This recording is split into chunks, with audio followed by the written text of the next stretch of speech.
Yo, what is going on, Clutch Crew Sports fans? Eric, your ranting co-host here, and I'm back with another mukbang.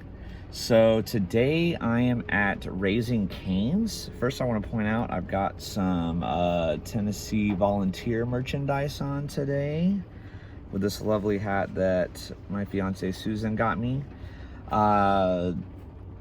So I took a poll on Snapchat and I asked everybody to comment where they would like me to eat, and Raising Cane's got the most votes. So that is where I'm at today. I decided what I would do is I would get their sandwich. I've been trying a lot of different chicken sandwiches lately. If you watch the Bush's Chicken mukbang, if you saw the Chick-fil-A mukbang, you know I've eaten some chicken sandwiches. So I said, let me try Cane's chicken sandwich. I've eaten at Cane's a good amount, but I've never had their sandwich before. So I thought I would try it, and I'm going to rank it. I'm going to let you know where I view it. I always kind of do these sandwiches on like a tier list level, kind of like what Connor does with his tier lists. So if you haven't watched any of Connor's tier lists, definitely check them out. His last one was on fruits. He did a ton of different fruits, and I will say, I know Zach agreed or disagreed with him a lot. I know, just knowing Zach's preferences, but I agreed with Connor on a lot of them. So Connor and I have pretty similar tastes in fruits. Obviously, there were a few differences. We're not going to agree on everything, but so definitely check that out if you haven't. So, and then I'm just going to answer a couple questions with the NFL offseason still being pretty dead right now. And then the only thing going on in the NBA Finals, there's not a ton of stuff to talk about, but I'll give my thoughts on the NBA Finals so far, and I will answer like a kind of a personal sports question. So, but first, I've already gotten the food. I had my phone, I was recording in the drive-through line, and then my phone fell again like it did in the Chick-fil-A video and kind of ruined everything. So I said, well, I guess I'm just gonna have to start over. So I want to give the viewers the whole experience of being in the line and ordering. I know that's a popular thing with mukbangs, and I haven't done that the last couple episodes, but unfortunately the only spot in my car where I can really get the phone to see me good, where I don't have to sit at a weird angle or anything, is like in this particular spot, but it's a really sensitive spot, and a lot of times the phone falls off. I need to get some better equipment or something, but you know, since I'm just doing off my phone, I'm doing the best I can for now. So I have my Raising Cane's box right here, and let me go ahead and open this up for you. So I always get an extra thing of cane sauce. It costs, but it's worth it. I'm gonna talk about this in a minute. And it's starting to rain a little bit. You might be hearing that. It's rained like all day today. So we've got crinkle cut fries here, and then the chicken sandwich. Now this sandwich is going to be like the Bush's Chicken one, where it comes with the strips on the sandwich. So I will give my thoughts on that. And then I also, on the side, I'm going to show you how good this is. If you go to Cane's, getting this is a must, but it's going to be their Texas toast. This stuff is fire. And lastly, for my beverage of choice, since they sell Coke products, Coca-Cola, duh, as I always say. Now, one knock on Cane's though, if you watch my other mukbangs, you know I like when places give their cups in the foam cups, and Cane's does not do that. So that is a minus point, if you will. But I'm gonna go ahead and try the Coke real quick.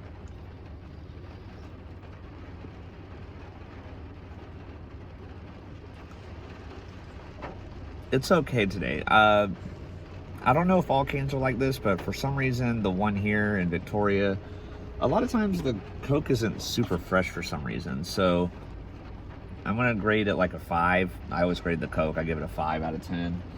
So out of the 3 places I've done mukbangs at where I got a Coke, Bush's Chicken has been the best so far. So with that being said, I'm gonna get into the food here. And I'm going to start with my French fries and my cane sauce. So first I will try a couple fries without any dipping sauce. So these here, I think I said earlier, they're the crinkle cut fries.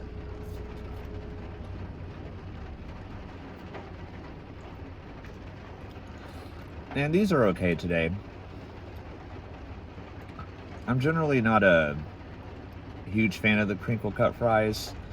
I prefer more like McDonald's fries or the waffle fries like Chick-fil-A has, or curly fries. But I don't know, crinkle cut fries, I'm just not huge on. Sometimes at Canso they're really good because they salt them a lot, but this particular batch is not very well salted. So what I'm going to do is take this next little group here, and I'm going to dip it in some of my cane sauce right here.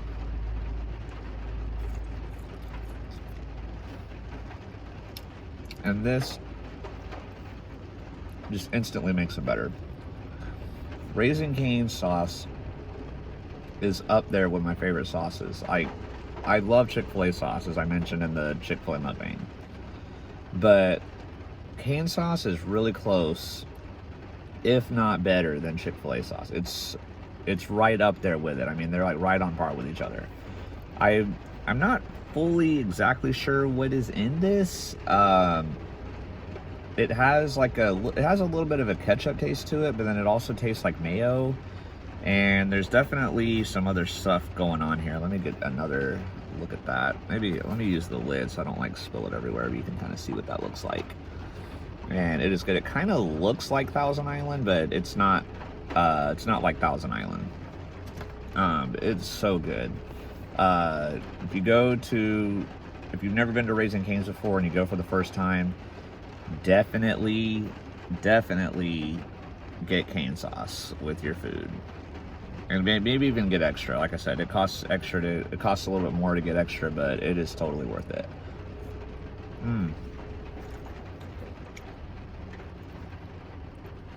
So yeah, if I was doing a tier list on fast food places sauces, Chick-fil-A sauce, and then cane sauce, S tier at the top.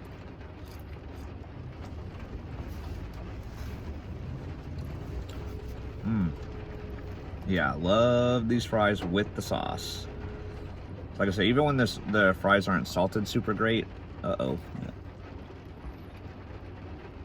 even when the fries aren't salted super great, you get that cane sauce on there, instant improvement. All right, so before I get to the sandwich, first thing I'm going to talk about is the NBA Finals. Now, this episode's going to drop on Friday. I'm recording this on Wednesday, so Game 2 will have happened from the time I'm recording this to when it drops. So, take what I say here with a grain of salt. So, things could change, obviously. But obviously, the Suns won Game 1, and they ended up winning. They pulled away in the second half. Ended up winning pretty easily at the end. But the biggest difference in the game was the free throws. The Suns shot way more free throws than the Bucks did. And not only that, the Suns made all their free throws, which was a huge help. I don't remember if they missed one like at the very end of the game, like in the garbage time portion, but when the game mattered, the Suns didn't miss any of their free throws. And I think the biggest reason why was just because they were more aggressive. So I guess what I'm ultimately talking about is, I guess the question would be, in other words, do I think the Bucks have a chance to come back and win the series? Because obviously it's just one game. It doesn't necessarily mean it's over, obviously. But we all three of us that were on the panel, Zach, Connor, myself, we all picked the Suns to win the series. And I think Zach and I both said 6 games, and then I think Connor said 5. And I'm still holding the Suns in 6. I think the Bucks will win a couple games. I think the Suns will prevail, though. But if you're a Bucks fan out there and you're watching this, you definitely don't want to give up hope. It's not over. The positives for the Bucks were, first of all, I mean, the biggest one obviously was that not only did Giannis play in the game after having that really bad looking knee injury a week ago, the fact that he played was amazing, first of all. And then second of all, he played at a high level. What I really liked from him was he was the one Bucks player that was being aggressive driving into the paint. he wasn't just settling for jump shots. He took a couple threes, I think, made one of them, but you know, he for the most part was not settling for jump shots.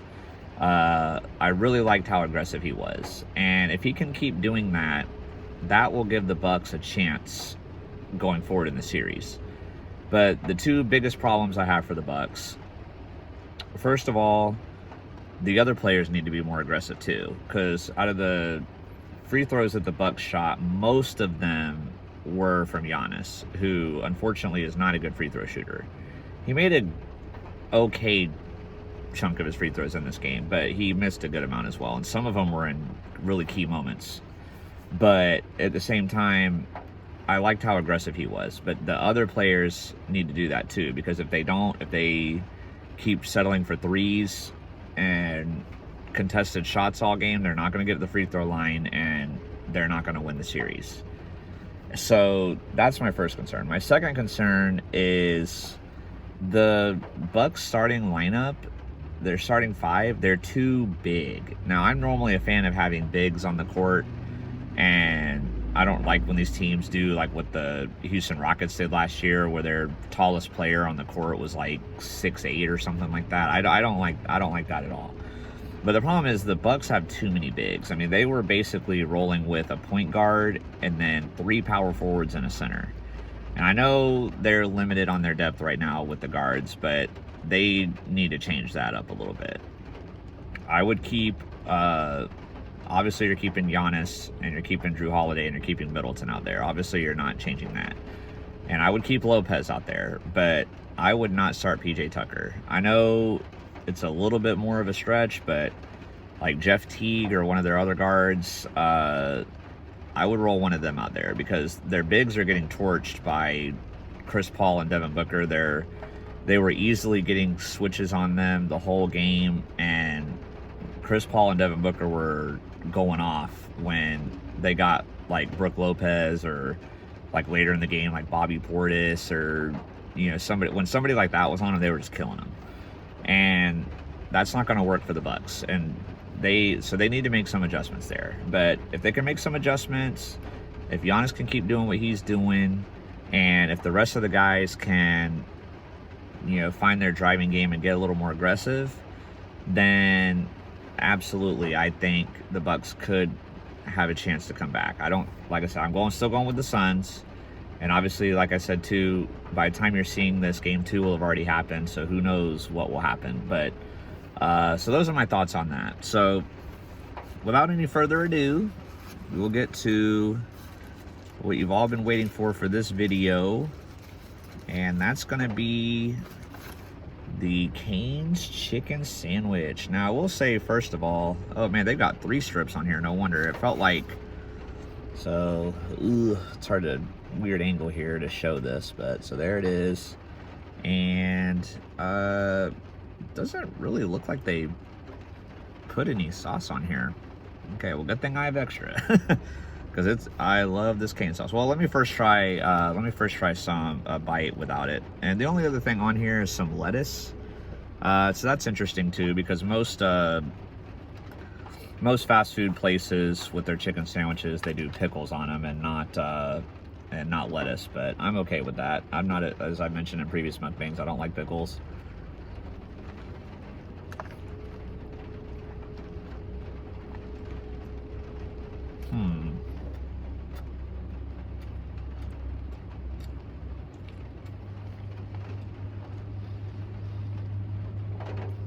Okay, so I took a pretty big bite there.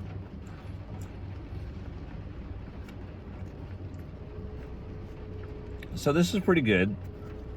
I'll show you what the chicken looks like bit into there. But this isn't going to be at like the top of my list of chicken sandwiches. So the better thing to do, I'll go ahead and say right now, would be just to order the chicken strips or chicken fingers, whatever you want to call them.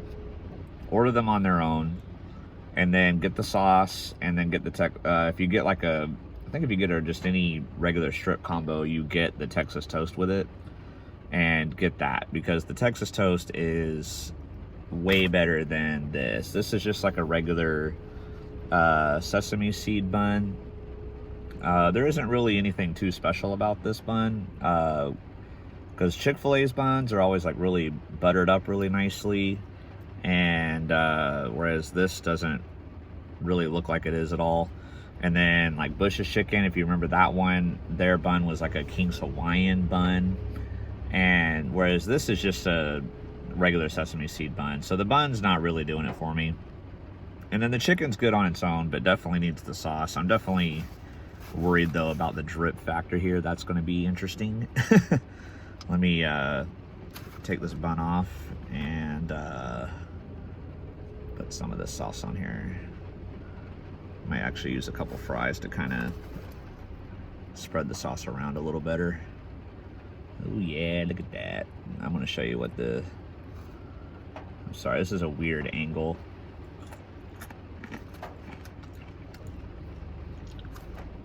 I need a little more sauce. Oh yeah. Yeah, cane sauce is like a drug, man.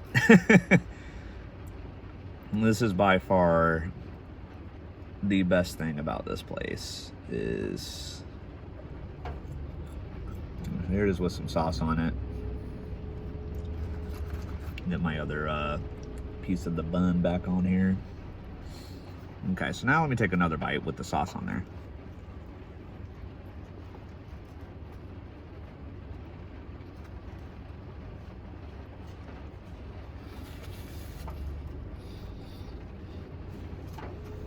Much better, just like with the fries. You can see it's probably getting a little dark too. Apologize about that, I'm running out of light. Got off work a little later today. Worked at Domino's today, and it's been raining all day. So we always get really busy when it rains. Everybody stays home and wants food brought to them. So I got off a little later than I was supposed to, but that's okay. Made more money, so I'm not gonna, I'm not gonna complain about that.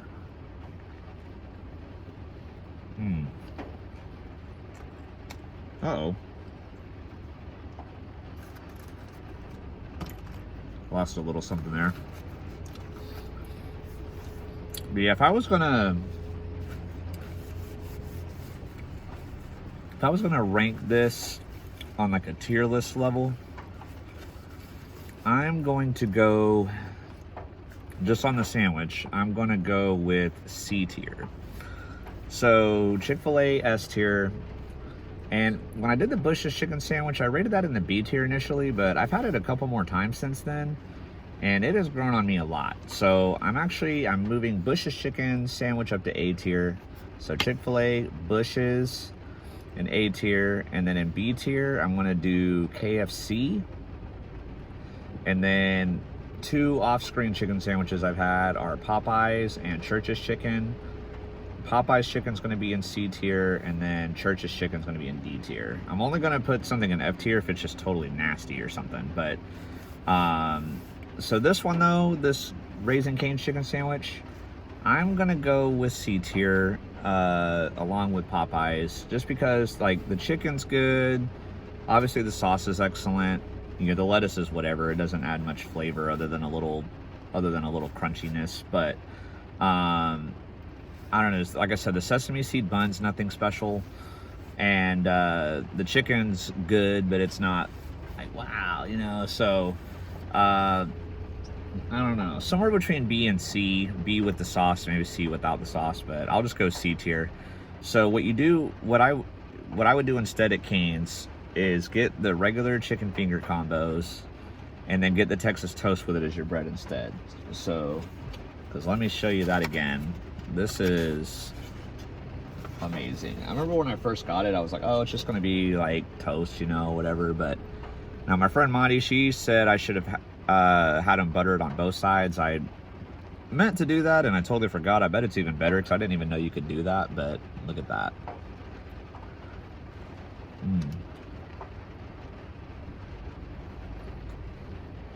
So good. Now, I like to take this and dip it in that sauce too. But the difference between the Texas toast versus like the sandwich and the fries is you don't need the sauce. Whereas like with those, I feel like you have to have the sauce. It really makes them, you just need it to make it that much better. But this Texas toast is already good on its own, even without the sauce.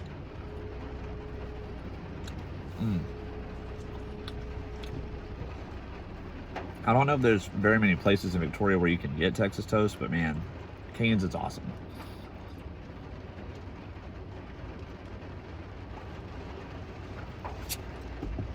Take a swig out of my 5 out of 10 Coke there. All right, y'all. So to wrap up the mukbang, I'm going to answer another question, and this is like a personal one. I get people that ask me this sometimes when they get to know me or whatever, and you know, they always say, you know, Eric, you're a Jaguars fan. For NFL, for college, you're a Tennessee fan, and then for basketball, you're an Oklahoma City fan. You know, just why is so many teams that are scattered all around geographically? It doesn't make any sense. So why is that? So let me explain that to you. So I was born and raised in Jacksonville, Florida, hence the Jacksonville Jaguars fan. And so that's like the obvious one. I was 5 years old when it was announced that Jacksonville would get a team. I don't really remember that, but then when I was 7, it was when they first started playing games. And so my parents had regular season tickets for the first few years that the Jaguars were a team, and we went to all the games and loved it. And so I've always been obsessed with the Jaguars. They are my favorite sports team of any sport. Love my Jags, even though for the last decade we've been horrible other than 1 year. I still love them. Now for Tennessee, I know that one kind of confuses people. So my parents are both from Tennessee, in a little town called Oak Ridge, which is very close to Knoxville, where the Tennessee Volunteers play. So obviously they grew up Tennessee Volunteers fans, and then my mom actually went to college and graduated from there. And but then because of my dad being in the Coast Guard, he, you know, got sent around a couple of different places, and then they ended up in Jacksonville, which is then where I was born. So even though I grew up in Florida, my family history is in Tennessee. And then, of course, when I was born, you know, the Jaguars, you know, Jacksonville didn't have a team yet. Tennessee didn't have the Titans yet. So the Tennessee Vols were my childhood team, like of any sport. Like growing up, they were my favorite. And then, of course, once Jacksonville got the Jaguars, and the Jaguars became my favorite sports team. But I've always stuck with Tennessee in college. You know, you'll never see me rooting for the Gators. Sorry, Alan and all my Gator friends out there. You know, and I'm okay with like Florida State, but they're not like my team that I root for. And even now that I've moved to Texas, I stick with Tennessee, hence the hat. And then for Oklahoma City, since Jacksonville doesn't have an NBA team, I struggled initially to find a team. I could have gone with like the Orlando Magic, like Zach does, since they're the closest team to us, or I could have done Miami Heat since they're also in Florida, or maybe the Atlanta Hawks since they're up in Georgia, not too far. But I don't know, I just didn't feel anything with those teams. So when I was watching college basketball one year is when Kevin Durant played college, and I heard a lot of cool things about him. I saw how good of a player he was. So for me, I was going to do with like what a lot of LeBron fans do with LeBron, and follow LeBron around, and, you know, whatever team he was on, like that's the team they're going to root for. Like I was going to do that with Kevin Durant. So he started out with the Seattle Supersonics, and then they moved to Oklahoma City the next year. So I said, you know what, I'm going to be a Oklahoma City Thunder fan. I don't have any ties to Oklahoma, but I was like, you know, that's where Kevin Durant is, and I'm going to be a fan of Oklahoma City.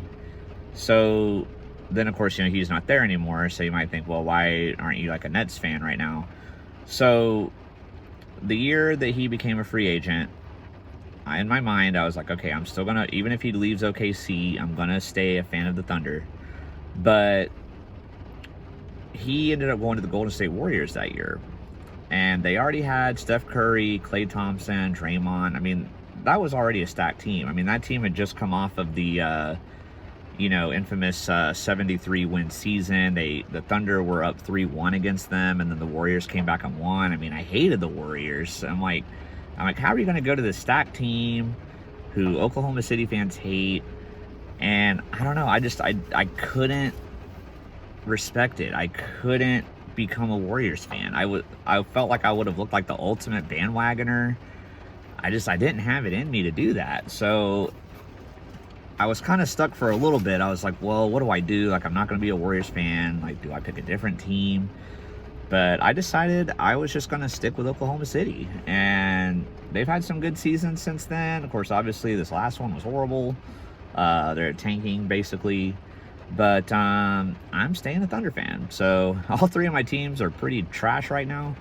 But, I think the Jaguars are going to be on the rise with Trevor and Urban Meyer coming into town.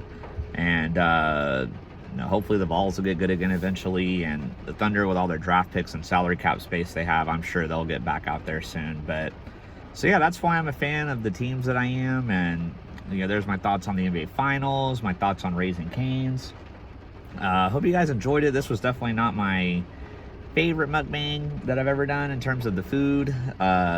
Hopefully the next place will do better. And like I said, nothing was bad. It was just with the sandwich and everything, it was just But I still recommend Cane's though overall, because their chicken fingers are really good. Their cane sauce is amazing. So you definitely want to try it if you haven't. But like I said, don't get the sandwich though. Get the chicken fingers. And let's see if there's anything else I'm missing. I mentioned Connor's tier list already. And we previewed the NBA Finals on Tuesday. So if you missed that, give that a check out. And I hope you guys enjoy your weekend. Thanks for tuning in. Let me know down there in the comments below where you want me to go next. Like, I asked Snapchat this time. Oh yeah, I meant to say that too. I'm on Snapchat, JagsFan31, all lowercase letters, so JAGSFAN31. You can follow me on there if you want. I post stories from time to time, and of course I promote the podcast and stuff like that. So if you want any information about the podcast, you can get me on there. So like I said, enjoy your weekend. And with that being said, peace.